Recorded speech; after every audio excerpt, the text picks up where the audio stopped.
Boa noite. Bem-vindos a essa sessão.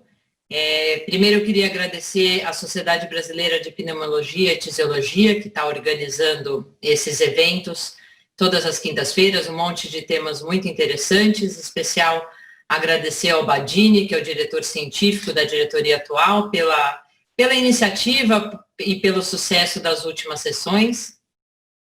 Queria falar boa noite para todo mundo e apresentar os nossos debatedores de hoje. Eu vou começar apresentando a Suzana Tani, que é uma grande amiga. Ela é professora livre-docente pela Unesp em pneumologia, é especialista em pneumologia pela SBPT, professora no MECOR, epidemiologista. Ela tem mais um monte de outros credenciais, mas então eu queria convidar a Suzana para participar dessa sessão e também apresentar o Altair Lino de Souza. O Altair é psicólogo, doutor em psicologia pela Universidade de São Paulo. Ele estuda sono e já fez uma série de estudos muito interessantes de epidemiologia relacionadas a doenças do sono. E ele é nosso convidado hoje para falar especificamente sobre a medicina baseada em evidência em tempos de Covid, como aplicar conhecimentos epidemiológicos tanto para interpretar o que está acontecendo nesses tempos tão difíceis, quanto para a tomada de decisão clínica para quem está, de alguma maneira, no enfrentamento da epidemia. Então, sem mais demora, queria passar a palavra para o Altair. Obrigada, Altair, pela presença aqui. Obrigado. Boa noite, pessoal. Tudo bem? Como a Juliana, agradeço, aliás, o convite da Juliana e da Suzana para participar dessa sessão, conversar um pouco com vocês sobre isso. E eu, como a Juliana comentou, eu sou psicólogo, tá?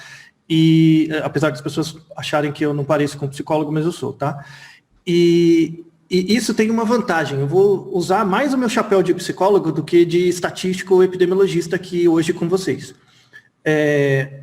Assim, antes de compartilhar o que eu tenho para mostrar em slides, né, só uma introdução ao tema. Assim, a gente nunca esteve, pensando no contexto da Covid, né, a gente nunca esteve tão preparado e tinha tantas informações a priori para lidar com uma doença nova na história quanto agora. Tá?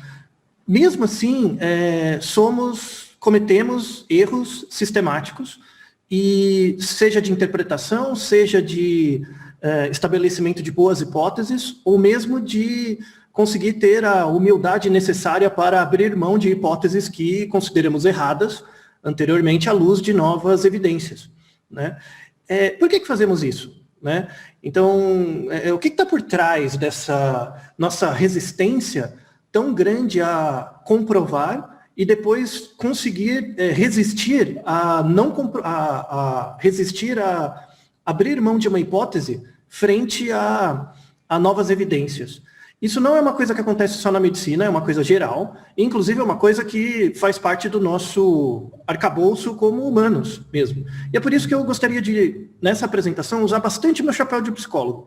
Eu tenho certeza que vocês já conhecem muitas coisas para avaliar a qualidade de evidência, meta-análise, grade, para comparar qualidade de artigos, enfim, todas essas coisas. Isso são coisas operacionais, são coisas extremamente úteis. Mas tem um aspecto da psicologia médica, né, que é muito útil também e que é costumeiramente negligenciado, e é isso que eu quero dividir com vocês. Tá? Então, feita essa apresentação, eu só vou pedir um segundinho aqui para eu compartilhar a minha tela com vocês. E daí a Ju só me dá um ok para ver se ela está aparecendo. Beleza. Então, obrigado.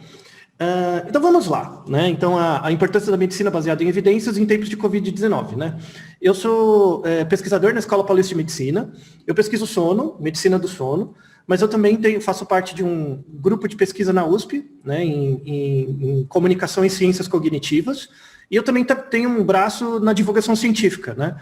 Eu tenho um canal no YouTube que chama Cientística. Eu sei que muitos de vocês que estão assistindo essa apresentação são pessoas desesperadas para aprender estatística, não porque ela é legal necessariamente, mentira, ela é, mas vocês não acham legal à primeira vista, tá? Mas vocês têm muito desespero porque tem que aprender a ler os papers, e mestrado, e doutorado, e o que quer que seja. E aí esse é um canal em que todas as minhas disciplinas que eu dou na Unifesp de metodologia, epistemologia e tal, estão disponíveis lá. Você pode acompanhar, é aberto, as aulas são chatíssimas, mas está tudo lá, tá? E eu tenho um podcast de divulgação científica, que é o Naruhodô, em que a gente responde perguntas do público em geral, quaisquer perguntas, tá? E tem perguntas, tem episódios sobre Covid, mas tem episódios muito prosaicos, por exemplo, como da semana, a gente publica um episódio por semana, né?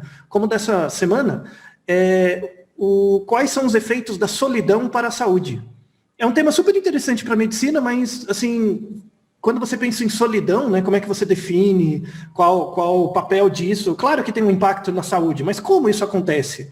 Né? É uma coisa que deveria estar, por exemplo, no campo da medicina, é associada com Covid, é um efeito colateral sistêmico do isolamento social, mas quando você para pensar, você vê que não tem muitos elementos, assim, né, quando você pensa em solidão, o que isso quer dizer, né, do ponto de vista da sensibilidade ou mesmo conceitual, né? É o tema que a gente tratou essa semana, por exemplo. A gente deixa todas as referências dos artigos formais para quem quiser estudar, tá? Então, começando propriamente o que eu vim conversar com vocês, eu optei, né, por ser bem conceitual, tá? Eu gostaria de, como a gente está a uma distância, né, assim, esse ambiente virtual limita muito a capacidade atencional, tá? Lá do psicólogo, né, a neuropsicologia mostra bastante isso, tá? Então, eu gostaria de tratar conceitos fechados, tá? Eu vou começar com 3 conceitos, que é o conceito de educação, depois o conceito de tecnologia e o conceito de ciência. Eu quero definir esses 3 conceitos para vocês, tá? O que seria educação, né? Quando a gente fala, por exemplo, a gente ouve, o político fala isso o tempo inteiro, temos que investir em educação, né? O que isso quer dizer? Né? O que quer dizer educação? Uma definição simples de educação é um método, né, um sistema de competências desenvolvidas para atender um objetivo específico, tá? Existem vários objetivos diferentes que a educação pode prover ou gerar, tá? E esses são diferentes diálogos que a sociedade faz com seus cidadãos e os cidadãos com a sociedade ao longo do tempo, tá? Qual é o tipo de objetivo mais popular ou eminente? Qual é o principal objetivo para a educação hoje? Tá? A educação hoje é vista como algo emancipatório. Não. Tá? Pegando pós-Revolução Francesa, nos últimos 250 anos, mais ou menos, houve uma massificação da educação. Então, por que as pessoas maciçamente, principalmente a partir do século XIX, começaram a aprender a ler e escrever? Não era porque... Isso não acontece porque era importante. Assim, o iluminismo, não era por isso. Era porque acabou a Revolução Francesa, a gente matou o rei, agora tem os burgueses, e as pessoas têm que aprender a ler, escrever e fazer conta para trabalhar, né? É basicamente isso. Então, hoje, e na verdade isso é uma herança de 200 anos, a educação ela é um sistema de competências visando um emprego, tá? Uma atividade profissional, um trabalho. E essa herança vem do Adam Smith, se você quiser ler Riqueza das Nações, é basicamente isso. O que define um Estado rico é um Estado capaz de gerar trabalho, né? E essa é a mola. Então eu lembro muito da minha avó, que ela fala para mim, meu filho, você tem que estudar para arrumar um emprego e ser alguém na vida. Então ser alguém na vida depende do emprego e você precisa estudar como uma pré-condição para isso, tá? A educação pode ser algo diferente? Com certeza pode, mas em geral ela atende o objetivo de te dar um emprego, tá? Uma profissão, transformar você num ser social capaz de fazer diferença, né? Ser um cidadão, tá? Baseado nisso, educação não é ciência. A ciência é bem diferente de educação, tá? Entre elas tem a tecnologia.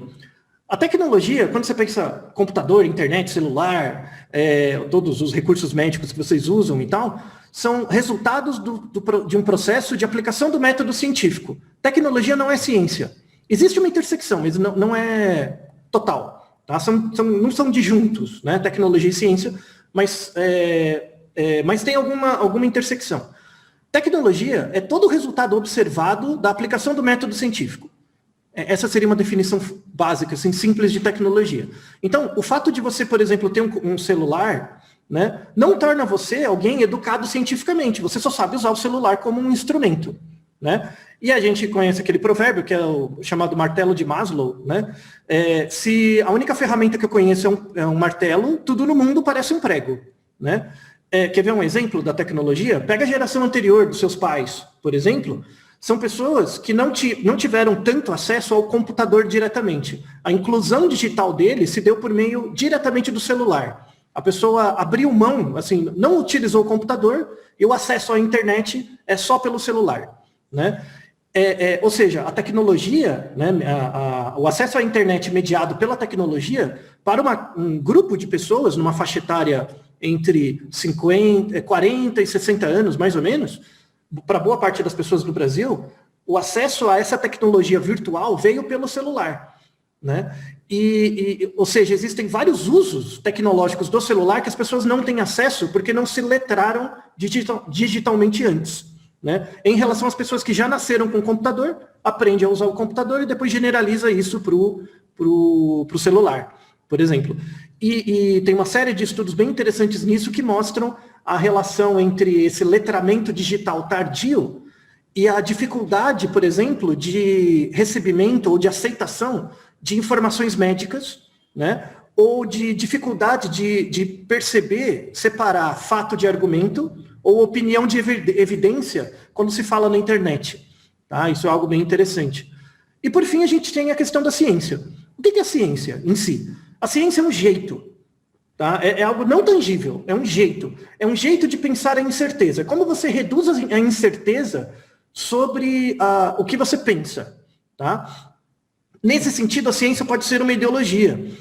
Quando você pensa em ideologia, é bem no sentido sociológico mesmo, que é um sistema de regras, crenças e sentidos criados para você estruturar a sua percepção da realidade. Essa seria uma definição razoável de ideologia. Tá? Então, a ciência é mais uma dessas ideologias. Só que eu quero defender por que ela é mais relevante na situação atual que a gente está, e sobretudo para vocês, profissionais de saúde e médicos. Tá? O Popper falava muito isso, né? Que o objetivo da ciência não é fazer você descobrir a certeza e a verdade. Né? Se você quer fazer alguma coisa para dizer que você está certo ou que você busca a verdade, abra uma igreja. A ciência não serve para isso. A ciência é um método de trabalhar com a incerteza e a dúvida. Né? O objetivo é o quão errado você está em cada coisa que você faz. Né? Isso é completamente diferente da visão que usualmente temos. E eu vou, a partir de agora, trazer vários exemplos dessa aplicação, né? De como você consegue pegar a ciência, e esse seria o futuro, né? Porque no nosso futuro, a médio prazo, vamos ter uma crise do trabalho. Né? Logo, a educação perdeu o fim. Se a educação é voltada para o trabalho, e a gente vai perder essa noção de trabalho por conta da automatização e tudo mais, a educação perde o sentido. Qual vai ser o novo sentido, o novo objetivo da educação? Em teoria, seria se a educação se tornar uma educação científica. Tá? E esse é o objetivo, e eu quero mostrar como que seria a aplicação disso, pelo menos para a medicina, né, para a área médica. Uma coisa interessante, que eu não sei se vocês pararam para pensar, quando você pensa em medicina baseada em evidência, existe física baseada em evidência? Física mesmo, pensa o curso de graduação, de pós-graduação em física. Né? Existe física baseada em evidência? Não parece redundante? Né? Porque toda física, mesmo a física teórica ou física experimental, é baseada em axiomas, é baseada em experimentos, né, em dados e tal. Existe todo um formalismo, né, da física. Então, quando você fala em física baseada em evidência, parece meio redundante. Né? Não faz sentido, né? Física já é baseada em evidência, não precisa... E por que existe a medicina baseada em evidência, então? Né? Quer dizer, então, se a medicina tem que ser baseada em evidência, quer dizer que tem uma parte da medicina, que é da medicina, que não é formalmente baseada em evidência. Né? Ou seja, a medicina quer dizer que, se a ciência é baseada em evidência, temos que pautar nossas práticas numa medicina baseada em evidência. E medicina baseada em evidência não é redundante, na verdade, tem uma parte da medicina que a gente está jogando fora. E eu quero deixar claro que isso não abre espaço para nenhum tipo de pseudociência, apesar de vocês aceitarem, pelo menos, a homeopatia, que é uma pseudociência, desculpe, mas, apesar disso, isso mostra o fato de existirem contradições no campo. Eu sou psicólogo. Tá? A psicologia é cheia dessas contradições. Vide coaching quântico, hipnoterapeuta, todo esse tipo de prática pseudocientífica que a gente tem na psicologia. A medicina sofre do mesmo problema, em geral. Existe um componente que não é baseado em evidência dentro da medicina, que faz com que esse componente, por ser rejeitado, né, acaba sendo alvo de uso por outras entidades, né, que podem estar dentro da medicina mesmo. Né? Esse vídeo que eu estou deixando como referência, né, do TED, que é o do Brian Goldman, ele é médico da Universidade de Toronto, ele é um cardiologista. E é um vídeo sensacional, porque ele mostra a aplicação do método científico para a ciência, né, como um todo, em especial a medicina. E ele fala, né, e na verdade essa é a aplicação de uma ciência quando vira educação, que é você parar de pensar no quão certo você está, mas sim no quão errado, né, o tempo todo. Ele começa essa palestra dizendo o seguinte: eu sou um cardiologista, atendo, 20 anos no hospital, e eu matei 6 pacientes. Tá? Tem 6 pacientes que eu, por minha conta, foi um erro de julgamento meu, eu tomei decisões que geraram a morte desses pacientes e foi por minha culpa. E ele descreve os casos, né? E ele mostra que um componente do erro foi ele mesmo, mas tem um componente que é um processo, que vem anteriormente, né? Que na psicologia a gente estuda esse processo, é um tipo de viés, chama viés de retrospectiva, tá? O viés de retrospectiva, ele funciona da seguinte forma. Imagina que ocorreu um erro médico, né? E aí você olha para trás e vê toda a cadeia de relações que gerou esse erro médico. O viés está em você achar que não poderia ser do mesmo jeito. Assim, não teria como ser de outro jeito, tá? Fazendo uma paráfrase mais engraçada, é como todos vocês devem conhecer o Chapolin, né? O Chapolin não fala assim, suspeitei desde o princípio. Ele sempre fala suspeitei desde o princípio depois que a coisa aconteceu. Ele não fala antes, né? Então aconteceu um problema, aí depois ele olha, suspeitei desde o princípio. Esse é o viés, né? Quando você olha um erro, você começa a reconstruir os passos do erro e você se auto-engana dizendo não poderia ter sido diferente, era para ser. Né? É muito um viés ligado ao destino, não tinha como ser de outra forma. Isso é um viés. Tá? A nossa falta de percepção do método científico faz com que a gente caia nesse viés de retrospectiva. Tá? Isso tem muita aplicação quando a gente trata, por exemplo, em doenças novas como a Covid, né? Em que você olha um caso, depois você começa a reconstruir o caso, né? E você vê um erro de sistema, né? Um erro sistemático, você acha que não poderia ter sido diferente, quando na verdade poderia, se você focar nos erros. Né? O Brian foca muito na construção de você pensar uma medicina baseada no erro. Não nos pacientes que você salva, mas sim nos pacientes que você deixa de matar. Né? Isso garante muito a fidedignidade da qualidade do seu serviço. Além de dar um pouco de humildade, que é algo que a gente precisa bastante hoje em dia. E aí a gente entra nesse ponto, né, que é como pensar em função dos erros. Eu vou dar um exemplo da psicologia, tá? O nome formal é o teorema de Bayes. Eu sei que muita gente tem medo de matemática. Eu vou descrever isso em termos psicológicos, tá? A psicologia explica bem o teorema de Bayes, focando em questões próximas e distantes. Muitos de nós cometemos erros sistemáticos porque a gente supervaloriza, dependendo da situação, a gente supervaloriza o que é próximo da gente e não considera o que é distante.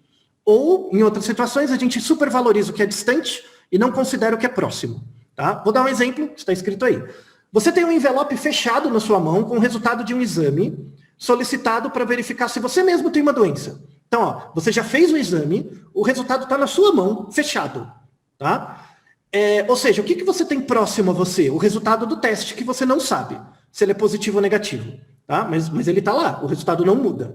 Se eu disser para você que a prevalência dessa doença que você está avaliando é 90% da população tem essa doença, automaticamente a chance do seu teste dar positivo aumenta, mesmo você não sabendo o resultado. Ou seja, uma informação distante de você, que é a prevalência, uma informação populacional, acaba interferindo no resultado próximo. Né? Se eu disser que a prevalência da doença é 1%, muito rara, né? Diminui automaticamente a chance do resultado ser positivo. Né? Aí imagina que você abre o teste e ele dá positivo. Né? Em qualquer situação, independente da variável distante, ou seja, da prevalência da doença, você vai achar que você está doente e vai ficar assustado. Né? Quando, na realidade, o fato de uma doença na população ser rara, aumenta muito a chance do resultado ser falso positivo. Só que a gente não leva isso em conta, porque o que está perto da gente é o resultado positivo. Estou doente, vou morrer. Né? É basicamente isso. Um erro sistemático associado a isso é quando você vai fazer um check-up e você pede 370 mil exames, né? Alguns exames têm uma prevalência alta na população, então é legal pedir. Outros têm uma prevalência baixa. Como você desconsidera os resultados da prevalência, que é distante, quando os resultados aparecerem para você, você só vai ter a informação próxima. E quando uma doença rara tiver um resultado positivo, você vai ter que investigar. E aí você pode expor o paciente a muito mais chance de dar ruim, né, do que de fato fazer um benefício para ele. Lembre-se do que o nosso amigo Brian disse. O importante não é salvar os pacientes, mas sim deixar de matá-los. Tá? Um outro exemplo até mais prosaico. Eu vou no cartomante saber sobre o meu futuro, e aí eu ouço do cartomante. Você vai encontrar o amor da sua vida semana que vem. Tá? O cartomante te fala isso. Você lá, todo feliz, na verdade. Essa é uma situação contrária, em que ele te fala a informação distante, semana que vem você vai encontrar o amor da sua vida, que é uma pessoa que você não conhece, ou conhece, mas vai descobrir, enfim. O que você não tem é a informação próxima. A informação próxima que você deveria perguntar é, como é que você tem tanta certeza? Tipo, da onde que você tira essa certeza no cartomante? É que você infere que o cartomante é um oráculo perfeito. Por ele ser um oráculo perfeito, ele tem, o que ele fala é verdade. Tem a linguagem técnica, tem 100% de sensibilidade e especificidade. Então, se o que ele fala tem 100% de tudo, né, de acurácia, o que ele falar é verdade. Então, eu desconsidero que é distante e pego o resultado dele próximo para mim. Tá? Aí a gente cai depois também no viés de retrospectiva, que é o seguinte: eu posso ser o cartomante, eu posso dizer para todos vocês, não sei quantas pessoas tem aí ouvindo a gente, eu posso dizer para vocês, você vai encontrar o amor da sua vida na semana que vem. Tá? Pode ser que eu acerte? Pode, por uma questão probabilística. Né? Só que você não vai lembrar que isso é uma questão probabilística, vai atribuir a mim. E depois eu recebo um e-mail, obrigado, quer ser o padrinho do casamento, né? Graças a você que você falou, juntou a gente, os astros e tudo mais. Tá? Assim, você pode ter esse tipo de crença transcendente, a questão não é essa. A questão é que isso, você fecha a portinha da sacristia quando abrir a portinha do PS. Tá? É só isso. Esse que é o ponto importante. Tá? Então, pensar nisso, quando você vai atender um paciente, né, o que está próximo, de informação próxima dele? Resultado de teste, opinião de especialista, e o que está distante? Prevalência, grau de evidência de artigo publicado ou não publicado, né? E aí a ideia é você multiplicar essas duas probabilidades, colocar um e o outro. O que a gente acaba errando muito é considerando só o que é próximo ou só o que é distante. E aí a gente entra em erros sistemáticos. Tá? Pensando em Covid, né, a gente tinha, no início de 2020, tinha um grau de incerteza muito, muito semelhante em todas as áreas. Como ninguém sabia direito o que estava acontecendo, a gente só tinha informações epidemiológicas. Por exemplo, o modelo SEER, né, de suscetível, infectado e recuperado, ele prevê muito bem a expansão dos casos. Mas eu quero evitar os casos, eu quero evitar clinicamente os casos. Saber a epidemiologia, que é a variável distante, não me previne muito da variável próxima. Eu consigo fazer prevenções de isolamento social, máscaras, enfim. Mas quando a pessoa chega doente, como é que eu faço? Então a incerteza era generalizada.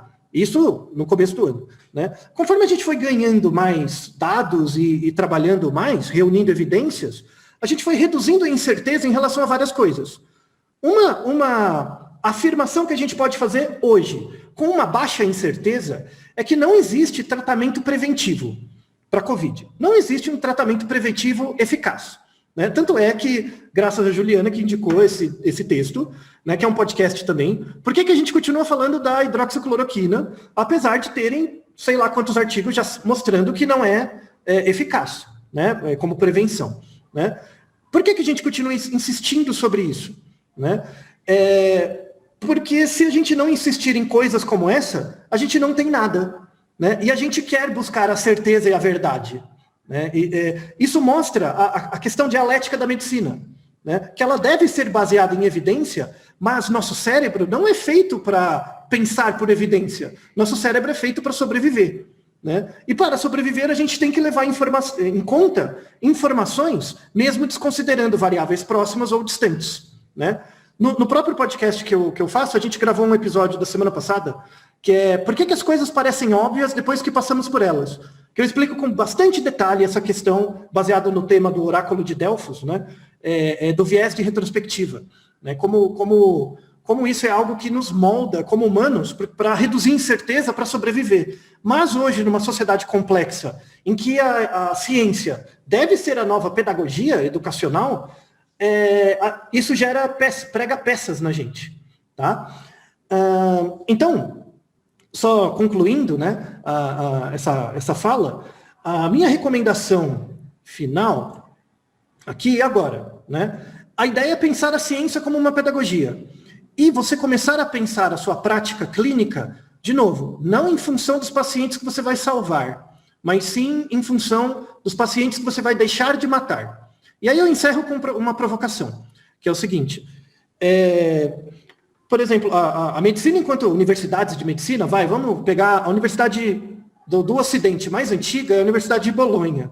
Ela foi fundada em 1034, tem 1000 anos, praticamente, tá? Mas a medicina já era feita muito antes, 2, 3, 5 mil anos atrás. Tá? Por que as pessoas fazem medicina, então? Né? Se a medicina já era feita muito antes das universidades, por que as pessoas fazem medicina? Um exemplo mais concreto. Pensa em engenharia. Né? Todos vocês conseguem construir uma casa. Numa situação de hecatombe, você consegue construir uma casa, um abrigo. Tá? A questão é, por que você faz engenharia civil? O engenheiro civil, ele não faz engenharia civil para construir uma casa, porque em geral ele até sabe, né? Mas ele faz engenharia civil para construir uma casa menos errado. Por exemplo, todos vocês que estão me ouvindo já são psicólogos. Vocês usam aspectos da psicologia o dia inteiro, só que vocês usam uma psicologia com muito erro. A ideia é construir uma psicologia menos errada. Por isso que a gente faz faculdade de psicologia. Tá? O objetivo do psicólogo não é acertar, é fazer menos bobagem. E essa deveria ser a ideia da medicina. Você não faz medicina para se tornar médico. Você faz medicina para se tornar um médico que erra menos em relação a um médico que não faz medicina. E como você faz isso? Pensando em função dos seus erros. E como você pensa em função dos seus erros? Pensando a ciência como uma pedagogia. Né? E aí a ideia de reconhecer o saber do outro é diferente de transformar isso em evidência. Porque o saber do outro te informa. É uma medida de certeza daquele indivíduo. Agora, evidência não. Evidência é baseada no quão errado você está. E isso, às vezes, deixa as pessoas bravas, porque as pessoas não querem saber, né? Elas querem acreditar. Isso é muito difícil na nossa prática, separar o querer do acreditar. Né? Mas a medicina baseada em evidência, na verdade, ela é a medicina do saber, na verdade. A medicina do acreditar, ela também existe. É um aspecto importante para entender as variações dos indivíduos. Mas não é aquela medicina que deve influenciar, por exemplo, política pública, que é a medicina baseada em evidência. Então, desejo para vocês que desenvolvam cada vez mais uma perspectiva baseada em evidência, pensando em saúde pública, pensando na sua conduta médica, até a entrada no consultório. Entrando no consultório, sentando na frente do paciente, aquela é uma pessoa.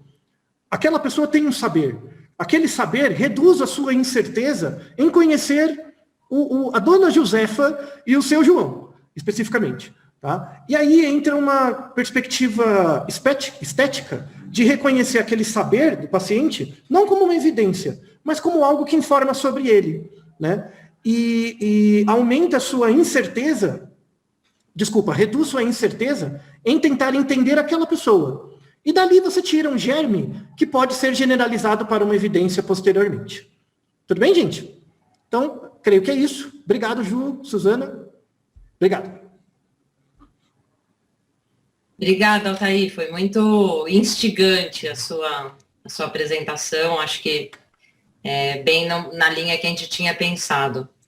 Eu queria relembrar para quem estiver no webinar que vocês podem fazer perguntas pelo QIA. Fica um pouquinho mais fácil para a gente organizar. Mas a gente ainda não tem nenhuma pergunta, então eu queria fazer uma pergunta para você, Altair. Eu queria ver se você consegue trazer para a gente, nesse seu exemplo do que é perto e o que é longe, se você tem uma opinião, uma teoria sobre por que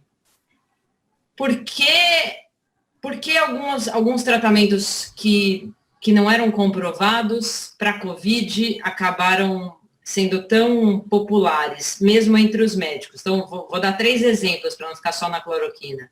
Então, a cloroquina acho que dividiu muito opiniões no começo. Depois tinha uma grande discussão se a gente devia ou não dar corticoide para os pacientes. E os primeiros estudos de corticoide que responderam essa pergunta. Eu acho legal a cloroquina e corticoide porque eles são opostos, né?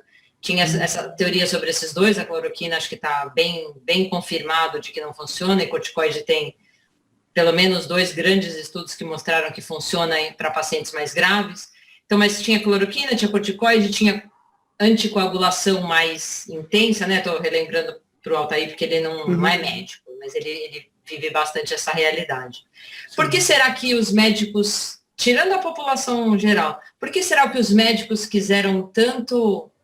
Por que esses tratamentos ficaram um pouco populares entre os médicos também? Se você podia fazer um paralelo com essa história do perto e do longe. Antes de mais nada, porque os médicos são pessoas. Eu sei que é difícil de acreditar, mas os médicos são pessoas, né? Tem o mesmo cérebro, polegar opositor, tudo igual, né? No ambiente inicial da Covid, todo mundo tinha o mesmo grau de incerteza. Então você joga com base na informação que você tem anterior. Né? Inicialmente, por exemplo, pensando na epidemiologia, né? No começo da Covid, eu trabalhei muito em países da América Central, né? Mapeando desenvolvimento de casos de Covid em Honduras, Guatemala e tal. Trabalhava diretamente com o presidente de Honduras. E é muito interessante, assim, porque você vê no começo que eles ficam estabelecendo, tipo, a Covid é coronavírus, deve ser parecido com a SARS. Então, você pega informações anteriores. Aí você vê que o RT da SARS é 1,5, mais ou menos. O da Covid é 3. Só que isso a gente descobriu 4 meses depois, que ela espalha muito mais rápido. Então a gente sempre se baseia na informação anterior, básica que a gente tem. O problema é que, assim, é super importante se basear no conhecimento que a gente tem para desenvolver, né? O problema é que quando a gente testa, e aí diz respeito até o teorema central do limite da estatística, né? Que quando você faz um artigo, e esse artigo mostra um efeito negativo, né? Não é suficiente para dizer que sempre vai ser negativo. Quando ele dá positivo, também não. Né? Então, existem, aí vai da formação científica, né? Existem médicos ou cientistas que fazem artigos para tentar descobrir a evidência, e existem cientistas que fazem artigos para tentar comprovar uma hipótese que ele já tem. E aí que é o ponto. Aí onde acontece esse erro. Assim, você pode olhar 2 professores titulares, e fazendo o mesmo artigo. Só que um deles, e você não consegue saber a diferença. Um deles faz o artigo para tentar descobrir o que está acontecendo de evidência, e o segundo só faz o artigo para justificar algo que ele já está pensando, que é o viés de retrospectiva. Né? Então, eu até uso uma coisa do Sócrates. Né? O Sócrates falava muito disso. Como que você evita esse viés de retrospectiva? E ele dava um exemplo assim. Você começa afirmando uma coisa. Eu acho que as frutas são vermelhas. A ideia, assim, em vez de você simplesmente acreditar que frutas são vermelhas, tenta buscar uma exceção. Tenta buscar um caso que não dá certo. Mas o maracujá é amarelo. É verdade, então nem todas as frutas são vermelhas. Agora eu digo que todas as frutas são vermelhas e amarelas. Tenta buscar uma exceção. E o abacate? O abacate é verde. Então todas as frutas são vermelhas, amarelas e verdes. Entendeu? É o mesmo raciocínio. Você pega a informação anterior que você tem. Eu acho que... antibiótico tem uma indicação lá em casos graves. Tudo bem, tem um racional, vou fazer um estudo. A ideia é buscar uma exceção. Em que situações isso não acontece? Ao invés de buscar um estudo que dê certo, tipo, deu o que eu acredito, beleza, então vamos continuar. Né? Falou, não, tudo bem, deu o resultado, mas em que situações pode dar ruim? Né? Pode não acontecer isso. E aí você aumenta o espectro de atuação daquela evidência. Você começa a ver, não, essa evidência vale para essas condições não. Eu tenho frutas vermelhas, mas eu tenho frutas que não são. Tudo bem? Fez sentido, Ju? Eu posso perguntar, complementando essa sua afirmação, Altair, mas até que ponto devemos ser persistentes na afirmação do nosso conceito? Até quanto que isso se torna suficiente, né, para mudar realmente o pensar? Essa é uma excelente pergunta, porque isso muitos psicólogos estão estudando, assim, né? Porque quando você pensa no, 100 anos atrás, quando você tinha poucos grupos trabalhando, era fácil. A partir de um momento que um grupo descobrisse, beleza. Né? Hoje não, você tem dezenas de grupos trabalhando ao mesmo tempo e pipocando coisas. Você não tem como aglutinar toda essa informação. né? A ideia é, de fato, a gente trabalhar com comitês. Assim, por exemplo, a iniciativa de vocês fazerem grupos ou webinars, ou o que quer que seja, semanais, de atualização, serve como um ponto de referência para as pessoas olharem. Porque, inclusive, isso gera muita doença mental. Assim, saiu um artigo falando da prevalência de ansiedade, depressão e uso de substâncias, que a gente acabou de publicar pela Unifesp, que tem aumentado no Brasil, consumo de álcool, cigarro, principalmente. O álcool não tem aumentado o consumo, tem aumentado o binge. As pessoas bebem mais. Quando elas bebem mais. E o cigarro tem aumentado o consumo mesmo, né? E isso mostra que num ambiente onde você tem muita incerteza, o ideal é você não ter muita informação. Sabe? Tipo, desligar um pouco, pegar só 1 hora por semana ou por dia, dependendo da sua área, e se informar. E aí a ideia é você criar canais confiáveis. Por isso que eu tenho um braço em divulgação científica, sabe? Que é uma coisa tipo, ouve essa informação, tá aqui os artigos, as fontes, ouve esse podcast, esse resumo, para você ter uma ideia do que está acontecendo e agora vai viver sua vida, ser feliz. Semana que vem você volta, porque você como indivíduo sozinho tem muito pouco peso para mudar a realidade, você tem que saber o que está acontecendo, só que você não precisa saber todo dia, o tempo todo. Igual o programa do Datena, né, que a gente chama de efeito Datena.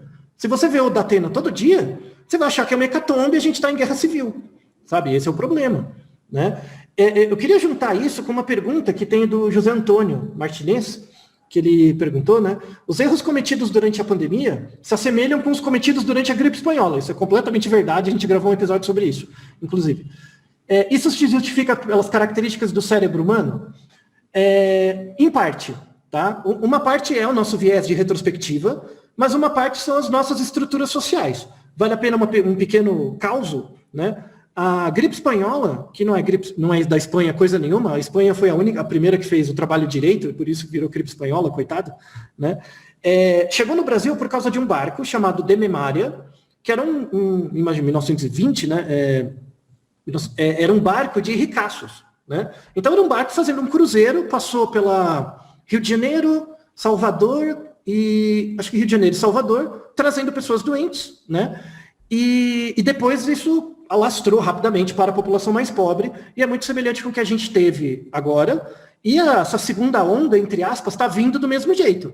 Vocês estão percebendo, quem trabalha no Sírio, no Einstein, que os casos estão estralando, mas no HC, por exemplo, em outros hospitais está menos, está menor. Então está seguindo essas ondas, também tem um recorte social muito importante, que é algo que nos divide, né? Então, no nível material e formal, tem o nosso viés. Mas no nível eficiente, tem questões sociais que nos dividem também.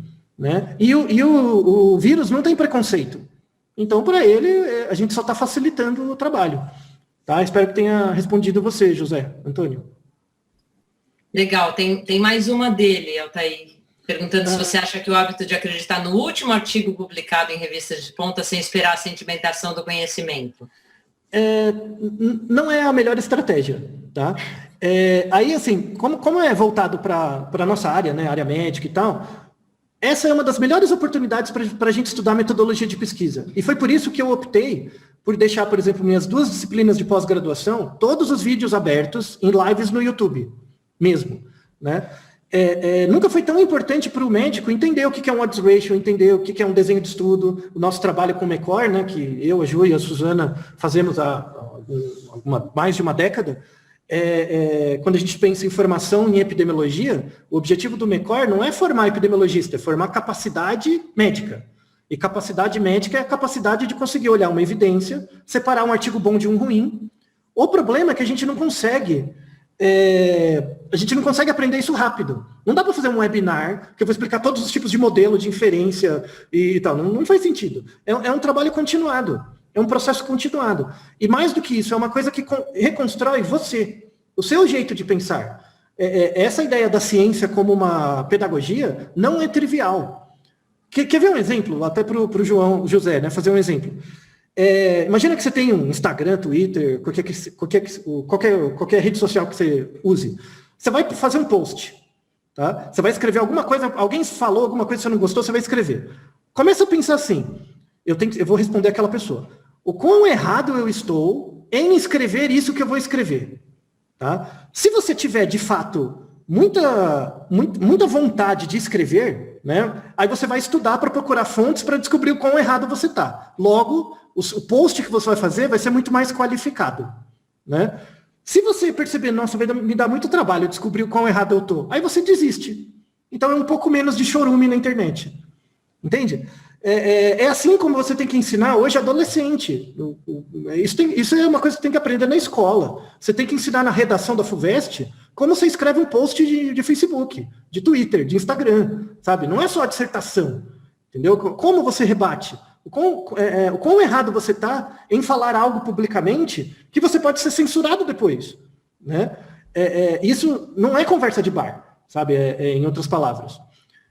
Tem a pergunta do Matheus. Eu ia pedir para a Suzana comentar a pergunta do Matheus. Enquanto ela vai lendo, eu vou só contar que isso que o Matheus escreveu aí, a gente fez algumas reuniões antes de fazer esse webinar, e uma delas a gente conversou especificamente sobre isso, né? Sobre exatamente o que o Matheus está falando. Então eu queria ver se a Suzana aqui também está vendo, né, que está na linha de frente com médicos residentes, como eu, que a gente vê os médicos mais novos, acho que ficam até um pouco mais aflitos.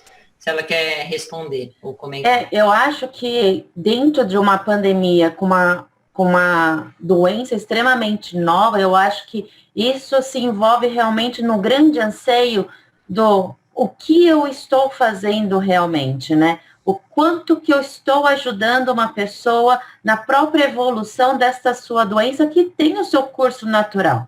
Lógico que no começo era muito mais angustiante quando a gente não sabia o comportamento dessa doença nova.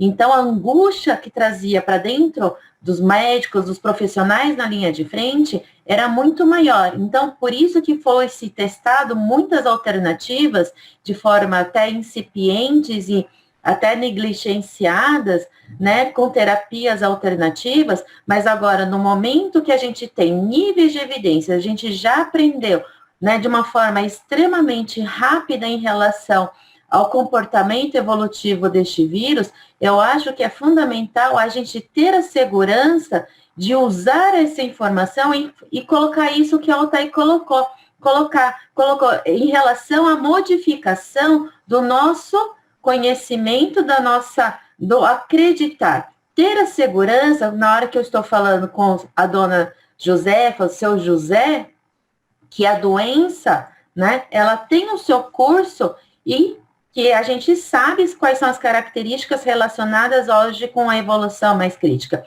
Então, essa passagem dessa informação na construção, relacionamento médico-paciente, eu acho que isso é fundamental mesmo, né? E ao mesmo tempo, a gente acaba tendo que enfrentar realmente suposições e até crenças individuais do próprio paciente, mas como assim, doutor? O senhor não vai me prescrever nada?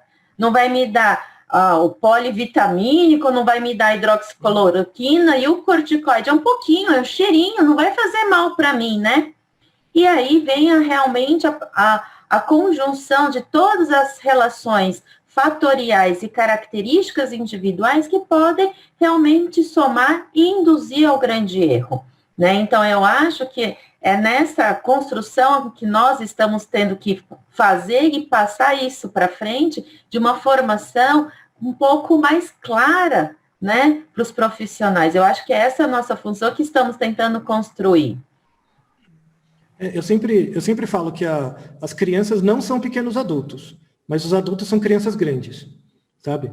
Uma coisa que que ajuda bastante é você dar para o paciente, aí eu falo como psicólogo, tá? Lição de casa. Né? O que seria a lição de casa? A lição de casa não é um medicamento, porque o medicamento tem aquele aspecto mágico, né? Da não medicina baseada em evidência. É o aspecto que é medicina, mas não é evidência, que é aquele aspecto mágico do xamã e de tudo, que faz parte da medicina, você vai incorporar isso. Você não pode incorporar isso em você mesmo, mas a pessoa vê isso como um sujeito suposto saber, né? Ela vê isso em você. A lição de casa seria você falar para a pessoa, eu já fiz tanto isso, falar para a pessoa assim, observar melhor o dia dela. Então, eu já mandei essa real, assim, por exemplo, quando eu atendia, de falar assim, não, mas eu queria um remédio, queria, sei lá, algum tratamento formal, alguma coisa que eu possa fazer. Falou, não, eu vou dar uma coisa que você pode fazer. Eu vou te dar um recordatório. Ou, por exemplo, você vai fazer um diário. E nesse diário você vai me contar o que você faz tal dia em relação a isso. E eu só vou conseguir te dar o tratamento se eu tiver mais informações. O exame, para mim, não é suficiente. Eu quero saber o que você faz. E você não lembra o que você faz dia a dia. Você lembra o que você comeu hoje? Você não lembra. Então você vai fazer esse diário. E eu quero ver seu diário semana que vem. Né? Se você me trouxer esse diário, aí eu vou conseguir fazer um tratamento adequado para você. Aí, e já aconteceu comigo, da pessoa voltar, né? E ela voltar e falou, obrigado por me ensinar a fazer um diário. E ela não precisa de mais nada. Ela conseguiu começar a observar o comportamento dela. Isso é um exemplo. Tá? Vai de pessoa para pessoa. Mas as pessoas querem direcionamento de como fazer as coisas. E às vezes uma pequena orientação de como a pessoa aprende com ela mesma é a melhor coisa que você pode fazer como médico. Legal, eu pus aqui no chat um comentário citando um editorial que saiu no Enos of ATS, que fala um pouquinho sobre uma outra coisa que o Matheus falou, que é essa sensação de que a gente não está fazendo nada. E eu achei super interessante, porque ele está falando especificamente de pacientes críticos e às vezes o TI é um ambiente engraçado, né? É minha praia. Porque, por um lado, às vezes é o lugar onde a gente tem a impressão de que a gente faz mais coisa, né? Acho que a UTI atrai gente que acha que vai salvar muita gente, depois a realidade é bem outra. Mas, enfim, a gente faz intervenções agudas no paciente, mas durante a Covid também surgiu esse questionamento, a gente não está fazendo nada. E nesse artigo ele comenta, como assim nada? São décadas de conhecimento acumulado em terapia intensiva, em que a gente aprendeu, sei lá, que a gente não precisa deixar a pressão das pessoas super alta, que a gente pode deixar a pessoa ficar um pouquinho hipotência, né? Você não precisa normalizar a gasometria, que você deve fazer profilaxia de tromboembolismo venoso, que você não deve dar fluido em excesso para os pacientes, que você não deve dar volume corrente em excesso, quer dizer, então são muitas coisas que a gente faz, mas acho que a gente sempre tem um pouco, eu acho que a faculdade de medicina infelizmente, ainda treina um pouco os médicos a terem essa impressão de que a gente é salvador, de que a gente vai fazer uma intervenção e salvar um paciente. Isso, às vezes, é verdade, mas muitas vezes é só uma peça no quebra-cabeça da saúde do paciente, né? E mesmo em terapia intensiva, acho que isso é muito verdade.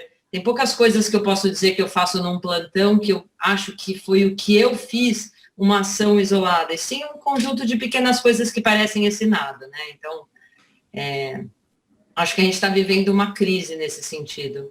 Sim. Eu queria fazer uma pergunta para vocês dois. Não sei se você queria comentar alguma coisa. Não. Não, tem uma pergunta também, uma outra pergunta. Ah, é. Tá, mas então responde essa primeiro, depois eu faço a minha. Então, a pergunta da Irma Godoy. Como analisar... Obrigado pela pergunta, Irma. Como analisar o papel do pré-print na informação? Né? Pré-print sempre teve, assim, começou... O uso de pré-print começou principalmente com o Open Science Foundation, tem uma coisa de uns 10 anos, assim, a popularizar mesmo, né? Pré-print. No início, o objetivo do pré-print era você informar os seus pares mais próximos do que você estava publicando. Era meio que ir no congresso. Sabe quando você vai no congresso e apresenta mais ou menos, eu estou fazendo isso, essa é a minha pergunta, as pessoas dão pitaco e tal. A ideia do Open... desse tipo de artigo no Prelo, algo assim, ou submetido, era essa. Tipo, estou fazendo isso, as pessoas podem dar palpite e tal, né? É uma forma mais colaborativa. E isso, antes de vir na medicina, era muito comum na computação. O computeiro fazia muito isso, de fazer, meu artigo é esse, dá um pitaco, depois eu submeto. Né? Como é um ambiente mais colaborativo, e ninguém entende direito, né? Porque é uma área meio árida, então tudo bem. O problema não é você basear a evidência em pré-print, o problema é a questão política, né? Que hoje em dia você tem economista, você tem computeiro, você tem engenheiro que acha que é epidemiologista, só porque sabe modelar dado e usar R e Python, sabe? E tem gente que acha que o hospital é igual a Bovespa, que é só modelar dado, jogar no derivativo no futuro e acabou, eu vou ganhar ou perder. Não é assim, né? Alguns meses atrás tinha um monte de economista usando o mesmo modelo que fazia para prever resultado de jogo de futebol, usando para Covid ou para o Big Brother.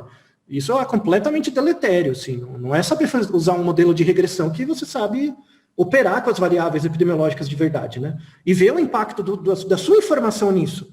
Porque se você publica uma parada, um modelo, você gera um bias também na aplicação desse modelo, né? Então, hoje, os pré-prints têm uma perspectiva muito deletéria. Assim, se eles forem fechados para os grupos de pesquisa, são excelentes, é o objetivo último deles. Eu não sei muito como resolver, sabe? Não tem uma discussão grande, em algumas áreas que eu debato, assim, tem uma discussão grande do uso deles. Será que é para eles serem liberados mesmo? Ou eles só são liberados para quem tem acesso institucional, sabe? Alguma coisa assim, mas está em aberto. Por isso que eu gostei da sua pergunta, Irma. Queria fazer um comentário sobre ela. Eu, sem querer, coloquei como respondida aqui. Tem uma outra pergunta. Na pandemia de Covid, eu acho que é o Badini. Na pandemia de Covid-19, os médicos estão mais preocupados em tratar os pacientes ou suas próprias consciências? Você que tem que me falar isso, Ju. Então vamos ver se a Suzana quer comentar.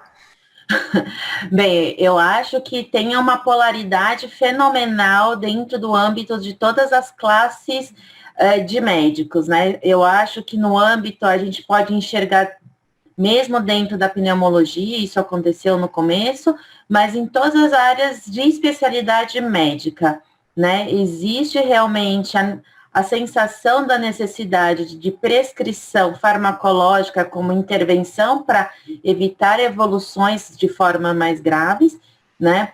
Para tentar sanar realmente, eu acho que sim, eu acho que tem a sensação da consciência do que é a certeza, né? Então, se for o resultado, né, que a gente viu muitos falando como experts de tratamento de infecção, falando assim, não, na minha experiência, muitos poucos evoluíram porque eu prescrevi isso. Então, na verdade, a gente tem aí um grande viés, né, de intervenções que não estão sendo realmente controladas. Então, eu acho que no âmbito acaba sendo utilizado muito mais a consciência, de alívio da consciência do que a certeza, infelizmente. É muito ruim viver em função do quão errado você está, sabe? Não te deixa desesperado. Tipo, eu não sei o que fazer. Quando você pensa o quão errado você está e você tem controle sobre isso, você aposta. Como você sabe o quão errado você está em cada ação, quando você aposta e dá errado, é previsível. Então você consegue prever o tamanho do tombo, mas você sabe que invariavelmente alguma hora você vai tomar um tombo, né? É por isso que eu faço judô há 30 anos, né? Que o objetivo do judô não é jogar os outros, é aprender a cair. E não importa quanto te joguem, você cai, levanta e vai e volta de novo, né? Eu aplico muito o método científico à educação física ao judô, né? E para o médico é muito difícil fazer isso. Por quê? A sua relação com o paciente é uma coisa. Até aí, tudo bem. Tem uma questão simbólica ali, do espaço que se espera do médico e tal. O problema para mim é o médico-médico, né? Então, por exemplo, eu não sou médico, vocês aí mas eu já vi vários casos, já atendi, assim, formalmente, várias pessoas com essa condição. Todos vocês, se você tem um tempo mínimo de atendimento clínico, né, em hospital, qualquer coisa, com certeza você já identificou pelo menos um paciente que morreu ou teve uma sequela grave por sua causa. Ou você atribui isso. Pelo menos um, né? E aí tem um luto envolvido nisso, que já é bem descrito, o TED do professor Brian fala bem disso, esse luto, né? Que você vai estudar tudo sobre aquele tema e aí você vai virar referência mundial naquele tema para não errar de novo, aí você volta a trabalhar, aí você erra de novo com outra coisa. Porque o mundo não é só aquilo que você está olhando, né? Acontece. E o problema não é isso, o problema não é você cometer esse erro, né? Assim, uma vez que você identificar a cadeia de relações, né? Beleza. O problema é quando você vai contar isso para o seu colega. Quando você tem um colega médico, e conta esse problema, o cara passa a não discutir caso com você. Eu já cansei de ver isso, sabe? Então você tem dois médicos, você tem o médico ponta firme, que é aquele, vamos fazer? Vamos fazer. E você tem o médico estudioso, que é aquele que sabe o quanto ele está errado, ele sempre fica um pouco inseguro. Você está com um paciente ali precisa fazer alguma coisa. Quem você chamaria? O ponta firme ou o estudioso? As pessoas, em geral, tem artigo publicado disso, vai no ponta firme. Porque tem essa figura do xamã também. Vocês são pessoas, né? É um processo longo de você recriar a formação médica em função do erro, sabe? E tem que vir da graduação. Você não faz medicina para salvar ninguém. Quem você pensa que é para achar que você está salvando alguém? Você está ajudando aquela pessoa a reduzir a incerteza dela no sentido de aumentar a sobrevida. É isso, sabe? Baixa a bola, sabe? E se você começar a pensar assim, realmente não é que você vai se sentir menos culpado, mas você vai se sentir parte de um processo da vida daquele paciente, onde você informa para ele os riscos, como que ele chegou ali, né? E às vezes é uma consequência natural. Desculpa, soa meio deprimente, né? Parece meio depressivo, né, Ju? Eu me sinto mal. Eu não acho deprimente. Eu estava aqui pensando que isso que você falou tem um pouco a ver com a primeiro slide que você mostrou, que é a definição de ciência, né? Porque ciência é um pouco incerteza, mas eu acho que o ser humano, em geral, tem um pouco de dificuldade com a incerteza, né? Sim. E o nosso cérebro evoluiu para tomar decisão diante da incerteza, mas para você conseguir tomar aquela decisão, você precisa se convencer de que ela tem alta chance de estar certa, né? Isso. Então, o nosso instinto de sobrevivência, ele é meio convencido, né? Você acha que você sabe exatamente o que você está fazendo. Eu vejo...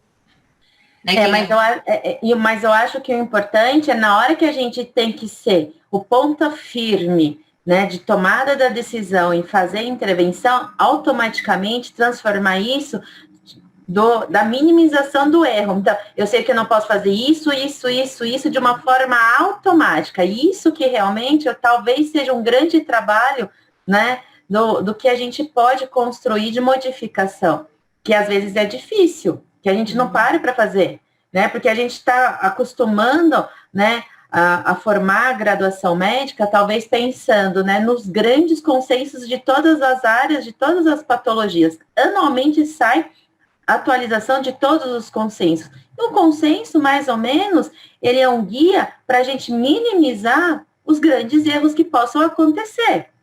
Né? A gente não enxerga como eu devo fazer isso com os grandes fluxogramas, mas, na verdade, as entrelinhas de evidência são vistas, não faça isso, porque isso pode ser, né, lesivo, não vai ter benefício para o paciente. Então, a gente tem que começar a fazer uma leitura um pouco mais, vamos pensar, um pouco mais diferente, talvez contrário, muito mais detalhista nessa questão. Né? O consenso é para a gente, talvez, transformar do lado geral para um indivíduo, mas sabendo o que eu não devo fazer para esse indivíduo. Qual é a probabilidade maior que eu tenha de chance de usar, talvez, recursos, mas com o menor risco possível de conduzir erros. Eu acho que é essa também uma forma que a gente precisa começar a passar, né? E tem uma questão institucional, né? Que é você conseguir ter estimativas acuradas de erro médico. Porque o erro médico não acontece só por causa do médico, é uma sequência. E eles são erros sistemáticos do sistema médico. Se você tem uma estimativa acurada dos erros médicos e dos porquês, você consegue criar questões organizacionais para evitar erros, e aí você diminui rapidamente os erros, né? A quantidade de erros assim, clínicos, mudando coisas do procedimento, implementando técnicas, implementando treinamentos. Só que para isso você tem que descobrir onde que está vazando água. Né? E para descobrir, a água não vaza por causa de um cano, tem todo um sistema, né? Então, uma coisa é, de fato, ter estimativas mais acuradas, assim, um espaço de trabalho mais tranquilo, para que as pessoas possam falar, tipo, errei, fiz merda, sabe? Tipo, eu achava uma coisa, aconteceu outra. Acontece, mano. Tipo, é isso. Você tem que conseguir... Se você parar para pensar seriamente, você consegue contar muito melhor sua vida em função das vezes que deu merda do que em função das suas conquistas. Você lembra muito mais das coisas, você define você mesmo muito mais pelas coisas que deram ruim na sua vida do que as que deram certo. Só que você só mostra o que deu certo para você porque você tem uma puta síndrome do impostor, né, que todo mundo tem. E esse é o problema, sabe? Então, por exemplo, quando eu faço coisas... Tipo, eu tenho certeza que vocês estão me ouvindo aqui achando, nossa, como ele é inteligente, diabo e tal, né? Por quê? Porque vocês só estão vendo o que eu falo. Vocês não estão vendo o que eu tenho aqui dentro da minha cabeça. Né? Cada um de vocês, quando faz alguma coisa, para os outros parece muito bom. Porque eles não percebem as angústias que você tem dentro de você. Né? Então, você acha que aquilo está muito ruim porque você vê a produção do que você faz, apesar da sua angústia. E os outros veem a produção do que você faz sem isso. Então, por isso que os outros acham que você faz muito mais legal e você também não acha. É a chave da síndrome do impostor, que é endêmica dentro da medicina. Não só, mas também. Sabe? É uma explicação mais razoável mesmo, para, tipo, mano, calma, sabe? Tem a ver até com o comentário da Andrea Teófilo. Diante de tantas incertezas, o que a gente faz com a experiência de anos de trabalho? A experiência de anos de trabalho faz você pensar nas vezes que você errou. As vezes que você errou, você aprendeu muito mais do que as vezes que deu certo. É isso. Você errou muito mais. E é bom. Exatamente isso. Sabe? E utilizar isso como um conhecimento para passar para os outros. Falar, ó, nessa situação eu errei. Nessa situação deu ruim. Sabe? E transformar Posso fazer isso... um rápido comentário em cima disso para a Andrea não sair daqui desacorçoada. O Martin Tobin fala bastante de medicina baseada em evidência, ele às vezes é um pouco crítico assim da bitolação disso, mas ele fala um pouco que eu acho que é verdade, que medicina é uma espécie de ele depende de experiência, psicologia acho que também. Você tem que ter visto muitos casos, esses casos te enriquecem. Eles melhoram o seu chute inicial. Aquela sensação inicial, você fala, eu acho que esse paciente vai piorar. Eu acho que esse paciente, eu vou ter que entubar ele no meio da noite, então eu vou entubar ele agora. À medida que você vê muitos casos, você tem esse discernimento melhor. Acho que o segredo não é que... Então a gente está super incerto. Eu acho que é acumular essa experiência sem perder a noção que mesmo que você seja muito experiente, ainda tem incerteza, né? Com certeza. Tem mais algumas aqui, eu queria pedir, vou pular uma do Badini e pedir para você responder a pergunta da Paloma e do Alberto. A da Paloma é como explicar ao paciente quando ele alega, tal medicação não tem provas que funcionam, mas mal não faz, então por que não? Então, esse é um ótimo viés. Porque, de novo, a pessoa está considerando só o que é próximo a ela, não faz mal para ela, mas está desconsiderando o que é distante. Né? Então, se você aplicar, e aí a resposta, né? Então, tudo bem, para ela não faz mal, mas se todo mundo tomar esse remédio, ou essa prática, vão ter pessoas que vai fazer mal, efetivamente, e vão ter pessoas que vão substituir o remédio ou o tratamento adequado por isso, né? E como eu não tenho controle disso, eu sou só um médico e você é só uma pessoa, eu não vou prescrever para você. Porque você vai passar essa fala para frente, que não faz mal, mas faz sim, só que distante, longe de você. Eu vou dar um exemplo até da minha área mesmo, da psicologia. A gente vê um monte de curso de final de semana para ensinar hipnose para você atender pessoas. Então, pessoas que são formadas em quaisquer coisas, faz um curso de final de semana de hipnose e já vai atender pessoas com depressão, ansiedade, sei lá, bipolar. Eu já vi casos assim de amigo meu, contador, o cara formado em contabilidade, faz um curso e acha que está atendendo. Tá? Por que isso não é processado, exercício ilegal da psicologia e tal? Porque é muito distante a execução da prática e o efeito. Né? Então, por exemplo, você abrir o peito de uma pessoa e colocar um stent é uma técnica. Qualquer pessoa pode saber com um mínimo de habilidade manual. Então, eu vou fazer um curso de final de semana ensinando você a abrir um peito e colocar um stent. Eu vou ser processado e não abrir o curso na próxima semana. Por quê? Porque entre fazer a cirurgia e o efeito dela, que é a morte do paciente, é muito perto. Né? Entre você fazer uma hipnose, um coaching quântico qualquer, e a pessoa depois tem um surto, porque na verdade ela precisa de remédio ou de um tratamento especializado, demora 2-3 meses. Não tem como associar com a prática. E a pessoa acha que não é com ela. Não, é o destino, sabe? Está nas energias cósmicas da pessoa, está nos chakras. Não é assim, sabe? Então, volta de novo nessa questão do próximo e do distante. Né? Quando a coisa é muito distante, você tende a reduzir o efeito que você tem sobre ela. Né? Então, para mim não faz mal, então eu posso usar. Não, porque distante vai fazer mal, porque você vai passar essa fala para os outros. E você pode fazer um tweet, um post, dizendo que isso faz bem, e mal não faz. Logo, você está espalhando a desinformação. Faz mal sim. Sabe? Suzana, como você faz quando um paciente pede isso para você? Será que você não podia prescrever hidroxicloroquina para o meu familiar, doutora, por favor? Não vai fazer nada? Ele vai morrer de Covid? Vamos complicar mais um pouco. Vamos colocar como se fosse alguém com conhecimentos dentro da área da saúde. Na verdade, eu acho que é uma constante que a gente acaba fazendo isso realmente no meu dia a dia. Na verdade, eu acho que aí não tem como eu fugir em questões técnicas. Talvez, a níveis de conhecimento, eu tenha que fazer arguição em relação da parte técnica científica realmente para construir junto com essa pessoa, porque eu vou ter que modificar o acreditar dele. E talvez nessa hora a minha maior ferramenta é desconstruir de uma forma técnica o que ele construiu para a realidade dele. E isso é árduo, isso não é fácil, porque isso requer que eu tenha conhecimento profundo de todas as técnicas metodológicas e incertezas ou até errôneas que possam existir dentro dessas entrelinhas, né? Então, eu tenho que estar afiada nesse aspecto, e às vezes é difícil, mas é conjunto de paciências, dependendo da pessoa que não quer modificar, às vezes até parece aquela pessoa inveterada, dependente, e com como eu sempre tratei tabagismo, com aquela convicção, eu não vou parar de fumar. O que a gente vai ter que fazer? Eu vou ter que chegar um momento que o comportamento dele não vai modificar, e não é por falta de informação, né? E eu vou ter que aprender a respeitar e seguimos em frente. Ele vai ter a opinião dele, que ele só vai modificar, ou se eu vou conseguir tangir a opinião dele, talvez futuro, talvez seja um futuro mais próximo, que ele possa modificar o pensamento dele.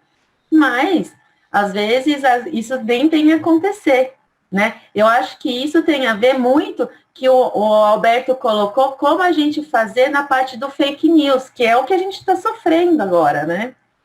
Essa disseminação que o Altair começou já a falar, em relação da mídia, né, de fazer, às vezes, até mau uso de informações e criar mais informações, né, de forma contínua.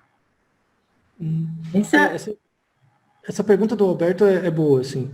Vivi como médico a epidemia da meningite dos anos 70. Diferente da gripe espanhola, a respeito da qual lemos, vi tudo acontecer o que acontece agora. A grande diferença, não existiam fake news. Qual o tamanho do impacto nessa linha de raciocínio? Então, a questão assim, que as pessoas são suscetíveis à desinformação, isso sempre ocorreu. Se eu te mostro dois argumentos, e um é muito mais catchy do que o outro, você tende a ficar com esse mais fácil. Né? Senão não existia marketing, basicamente, né? Que a pessoa te convence a comprar alguma coisa que um AB Shaper, que você nunca vai usar, mas você acha legal no curto prazo, né? Ou um Dewisser, né? Por que você compra, né? Funciona, sabe? Eu precisava disso mesmo e compra e usa uma vez aquele negócio, depois joga fora, né? Desperdício. A questão é que, assim, hoje, essa mesma lógica da nossa insensibilidade a diferenciar evidência de opinião ganhou escala, né? E aí, de novo, a saída é a aplicação do método científico como uma pedagogia. Então, assim, volta de novo nessa questão do mal não faz. Né? Tudo bem, mal não faz, você quer usar? Pode usar, mas você está proibida de postar isso na internet. Porque esse é o problema. Né? O problema é o terceiro. Se você posta isso na internet, em lugar público, isso vira uma evidência para o outro. Né? É só uma informação interessante.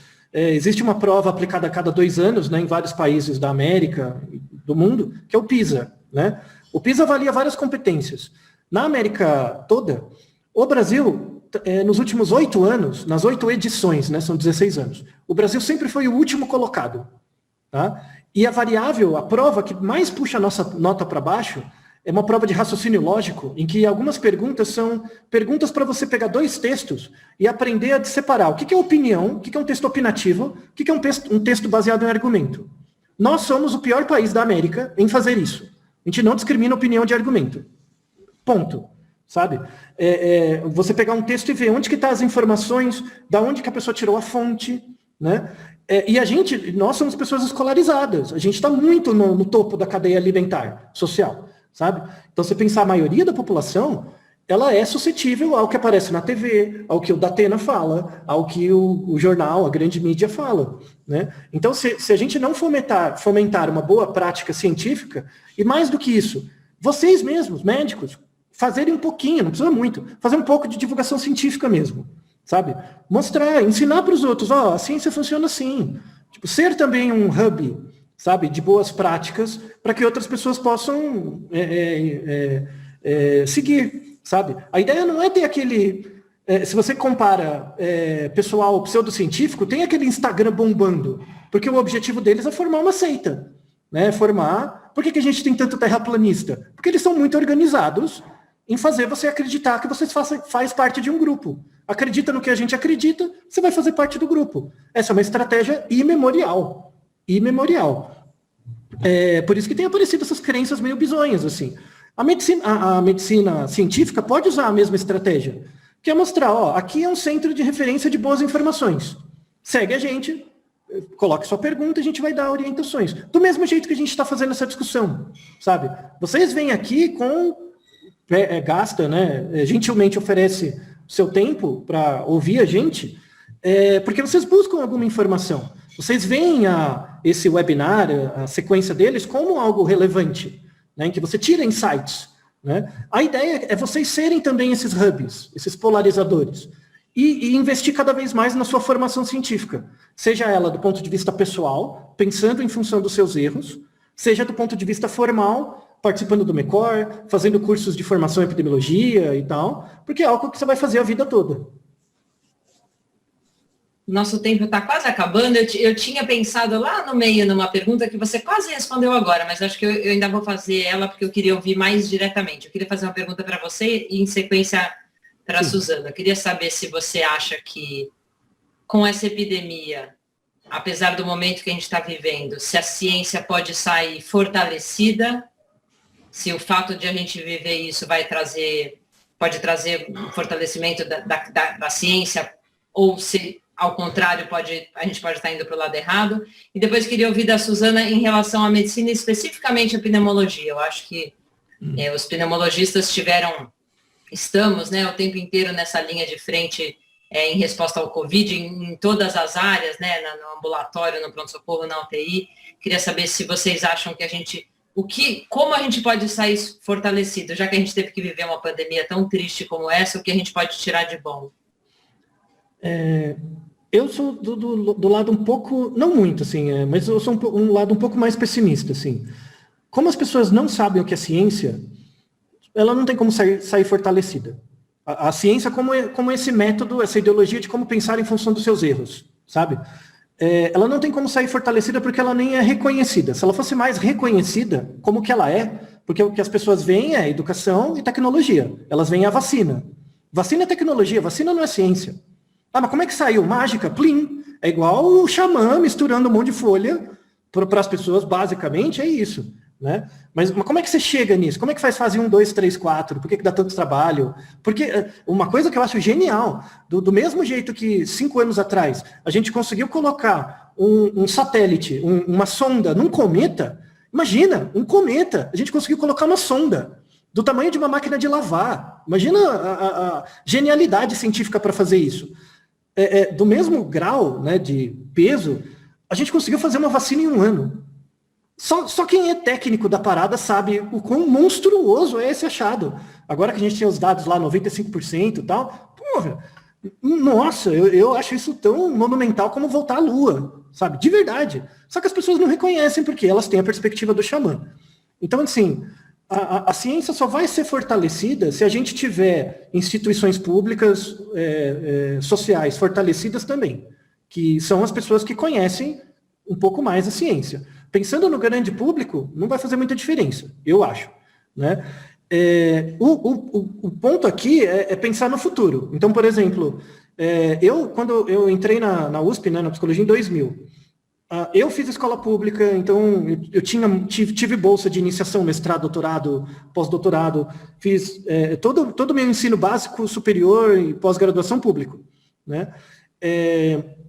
Hoje é muito mais difícil fazer o que eu fiz. Então, criou-se toda uma estrutura de acesso, né, que não é que ela está sendo desaparelhada, ela já não existe mais.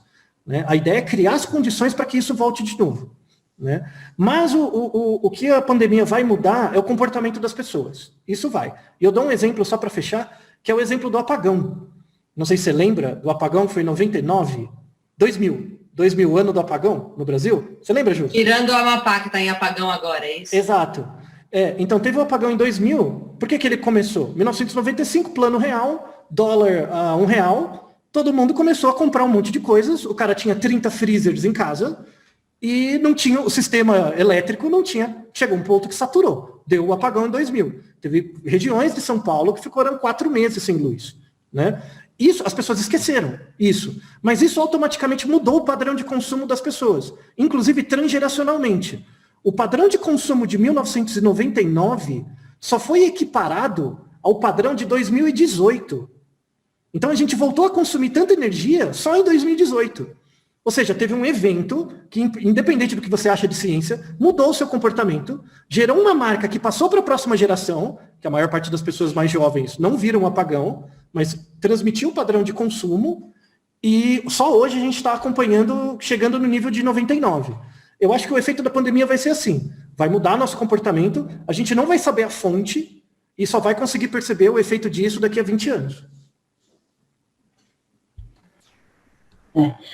Só para fazer um comentário em relação a isso que o Altair me falou, do comportamento, fico apreensiva se talvez o nosso comportamento vai passar para gerações futuras o uso diário das máscaras. Talvez a gente vai sentir muita falta do uso das máscaras e isso vai ser passado para gerações. Só para responder em relação ao como que eu enxergo a epidemiologia dentro da pandemia, na verdade, eu acho que ela se tornou até como o Altair fala, ela é difícil de engolir, né? Mas hoje ela talvez esteja até mais prática no dia a dia e mais palatável, porque não tem como a gente discutir hoje dentro de uma pandemia e sem falar de conceitos epidemiológicos, né? Então, eu acho que ela está mais no dia a dia de qualquer profissional de saúde, né? Em qualquer situações, a gente tem usado muito as bases da epidemiologia. Então, talvez saiamos mais fortalecidos, sim, em relação à conceitualização de forma de transmissão, talvez até mais fácil, menos angustiante do que são as terminologias epidemiológicas, né? Então, hoje, se você falar, porque o índice de IRT está quanto? Todo mundo já sabe até o que é. Até um tempo atrás, o que era esse índice? Né? Então, eu acho que desse conceito da epidemiologia, ele ficou um pouco mais... isso que é epidemiologia fica mais hoje natural dentro do dia a dia, né? Não parte daquelas partes difíceis de aulas que a gente pensava da graduação, né? Que ninguém memorizou nada, porque é memória, né? Só que a memória é o quê? Pontual e não fixa. Né? E hoje ela se tornou um pouco mais amigável, menos complicada. Estamos tentando descomplicar, e eu acho que isso é importante. E isso mostrou passar o quão é importante ter esses tipos de conceitos. E eu acho que a nossa formação é realmente transmitir esse conhecimento e que se alastre, né? Eu acho que é essa a nossa função, principalmente dentro da comissão de epidemiologia, né? Podemos ser metodologistas, epidemiologistas, mas eu acho que essa é a função. Transformar uma coisa que parece ser complicada e desmistificar. E lembrando que, assim, não é porque a Covid vai passar, mas eu tenho uma certeza, só não tenho a certeza do quando, mas vai voltar de novo. A gente vai passar por situações de epidemia de novo, do mesmo jeito da SARS, do mesmo jeito da gripe espanhola, do mesmo jeito da peste negra.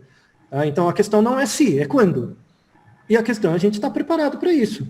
Os efeitos. Eu gosto muito de uma frase, eu não lembro qual médico falou, acho que foi o Fauci dos Estados Unidos mesmo, falou, que no contexto de pandemia, qualquer coisa que você faz antes, eles veem como exagerado, e depois como insuficiente. Sabe? É exatamente esse o conflito que a gente tem. Sabe? Então, daqui a 30, 40 anos, a gente vai abaixar a guarda e vai vir o soco da seleção natural de novo, né, gente? Tá bom. Aí terminamos assim um pouco... Eu espero que não pessimistas, mas digamos que a gente tem que estar sempre preparado. Eu queria agradecer ao Altair e à Suzana pela participação e a todos que estão nos ouvindo, nos assistindo, e mais uma vez agradecer à SBPT por essa iniciativa e pelo convite que fez a todos nós. Desejo boa noite a todos e até a próxima quinta-feira.